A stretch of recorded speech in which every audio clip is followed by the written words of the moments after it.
So we're now going to have a look at this horse's skull. Before we pick it up or handle it, let's just have a look. This is quite a fragile object. We need to be very careful that we support it properly when we pick it up.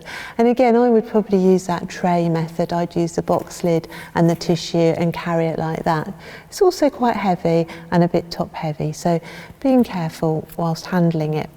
Just another thing to mention, it is rare, but that some cranial and bone materials and animal and human remains that are part of collections can have some dormant diseases present, like viruses like smallpox and anthrax. These things are relatively rare, but not completely unheard of. So just being mindful of that and wearing your gloves when doing that object handling. So the risks are very low, but it's just being aware.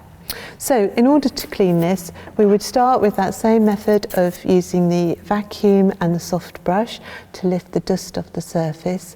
We would also use smoke sponges. They work very well on bone, so we just lift a bit of dirt off here with that. But the other thing we might want to do is we might want to do some very gentle swabbing with deionized water. So I'm just going to demonstrate that now. So we're going to begin by removing the loose dust off the surface of our skull using a soft brush and the vacuum.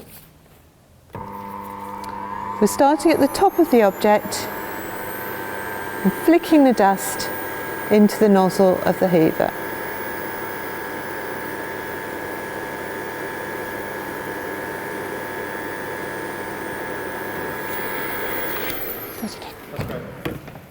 Then we can lift some of that dirt that's on the surface of the bone with our smoke sponges. So just very gently using our smoke sponges.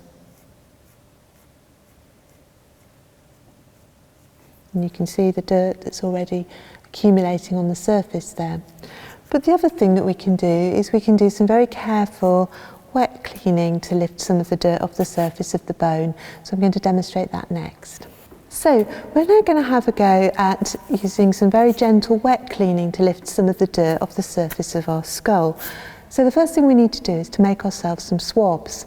Now, we don't tend to use the ready-made cotton wool like earbuds because they have a plastic stalk which can dissolve in some solvents, and also actually it can scratch things. It's quite hard, the bit that's wrapped in the cotton wool. So we need a cocktail stick or bamboo skewers and a bit of cotton wool, and we just lightly twist the cotton wool. We don't need too much. We want it to be well attached around the top of the cocktail stick to make ourselves a swab. You can make these a size, any size that you want. You want it to be, pretty sort of, you don't want it to unravel while you're using it. So make sure it's all kind of quite well attached, but that's how you make your own swabs. And then the other thing that you need is a swab jar. So standard jam jar with a hole in the top, and after you've used your swab and it's dirty, you just dip it into the rough circle in the top and you take the cotton wool off and it keeps it inside the jar. That's particularly important if you're using solvents that might have some fumes as well. So I'm going to use this deionized water. I've poured a little bit into this plastic cup and dip my swab in there. Now, you don't want your swab to be too wet. You don't want to be getting the surface of your object really damp. You just want enough to just going to roll your swab backwards and forwards on the surface of your object, not pushing too hard, and you begin to pick the dirt up as you do that.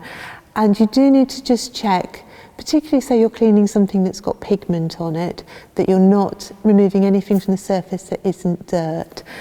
So we're just very gently swabbing that surface, and once it gets dirty, the swab's dirty, you see some dirt on it, and then just to remove the top of your dirty swab, pop it into your swab jar like that, and there it is, out of the way. And then you would just, again, get your cotton wool and make another top for your swab and start again. So every time it gets dirty, just remove that cotton wool into your swab jar and start again. There we go, we've got a new swab there to use.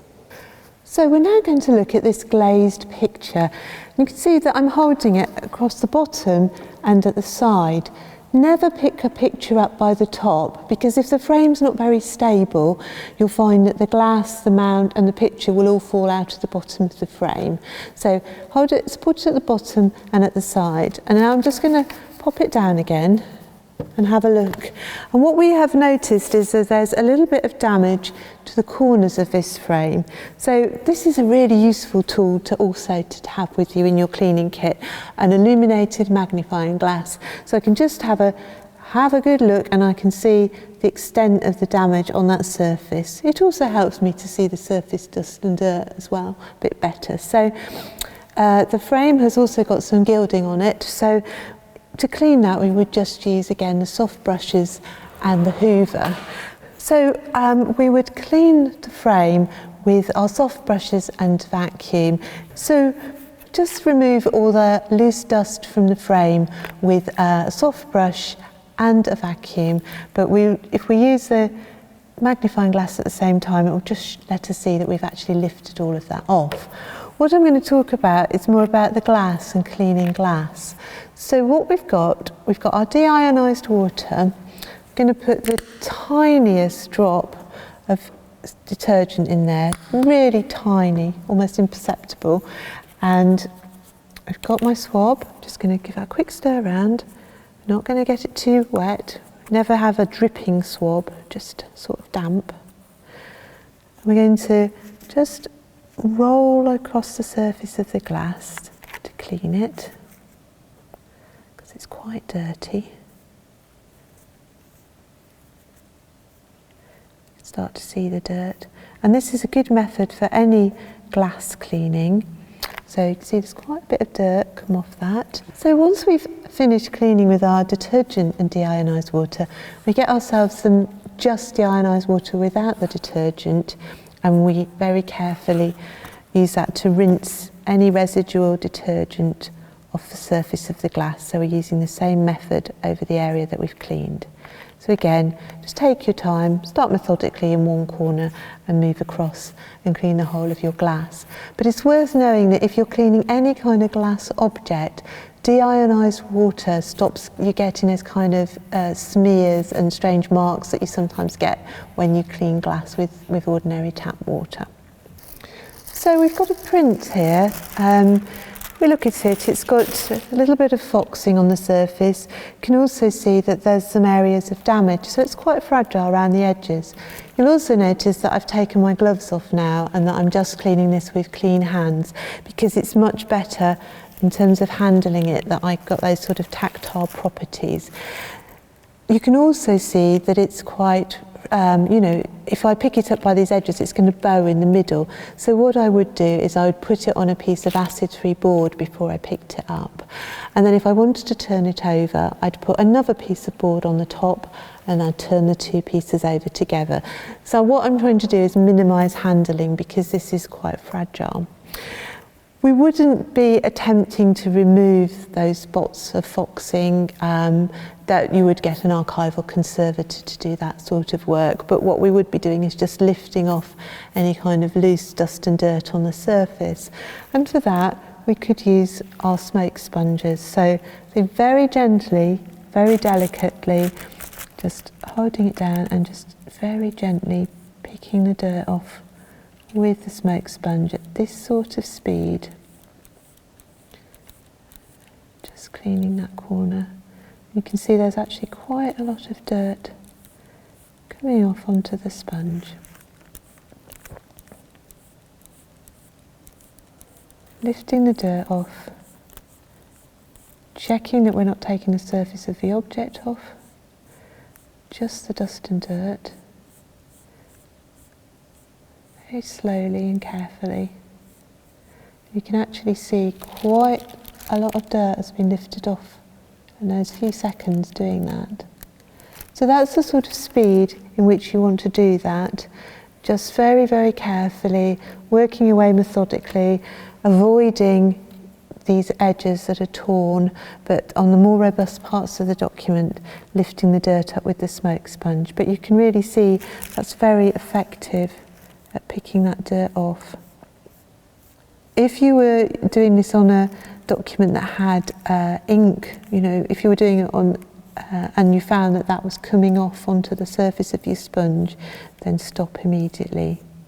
But that is just that loose dirt on the surface again. You can see lots of dirt on the sponge. So start methodically, start in one corner, working your way down to make sure that you cover the whole area. But I think you will find that will make quite a bit of difference by the time you've finished.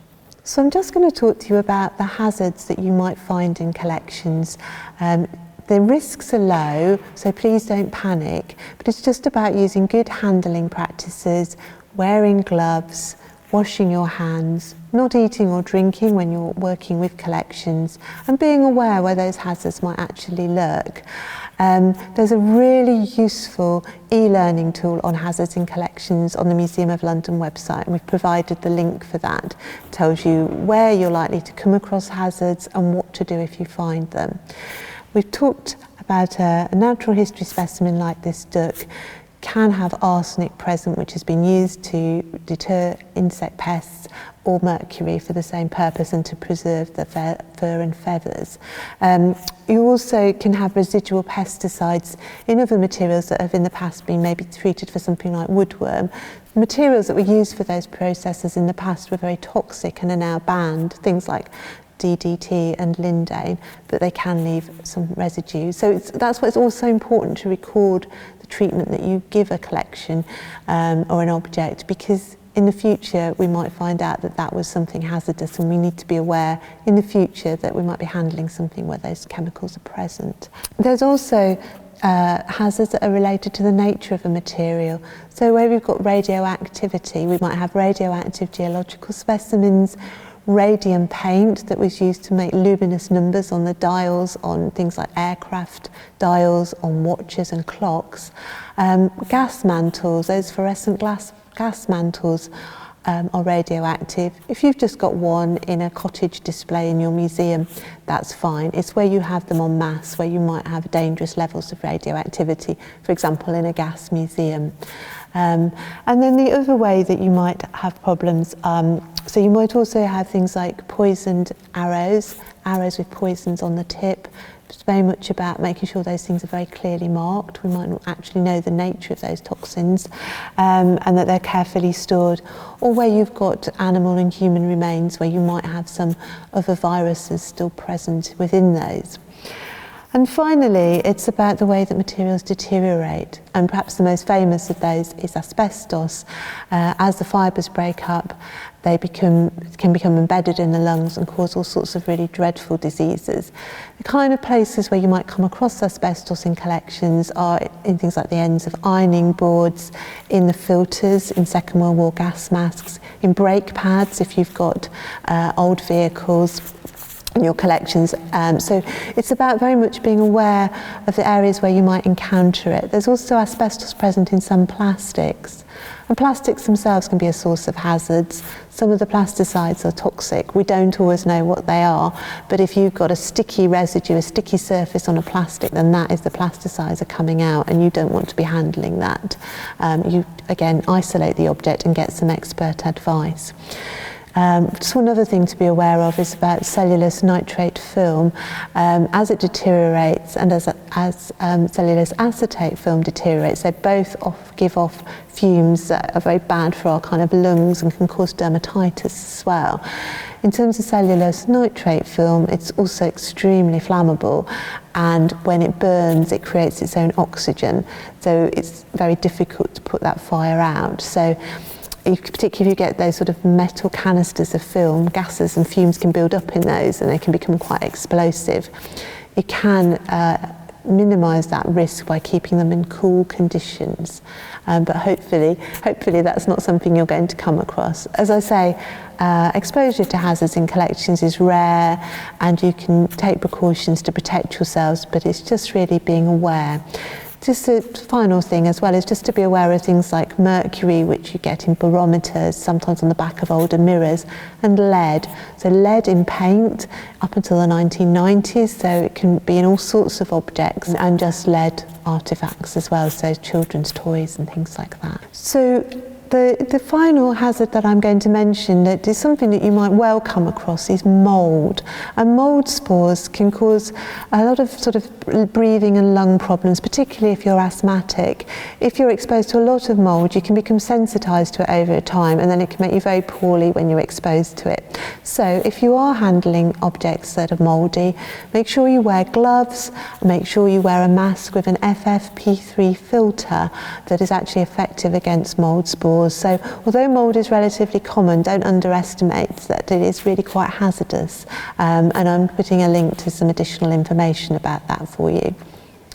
So just to sum up, don't panic. Be aware of where you might find hazards in collections, but know that the risks are low and that you can reduce those by good handling practices, wearing gloves, knowing where hazards might appear, by wearing dust masks where that's appropriate, washing your hands after any kind of work with collections, and never eating or drinking when you're working with collections materials. And if you take all of those steps and have a look at that e-learning tool, you shouldn't be in any danger at all.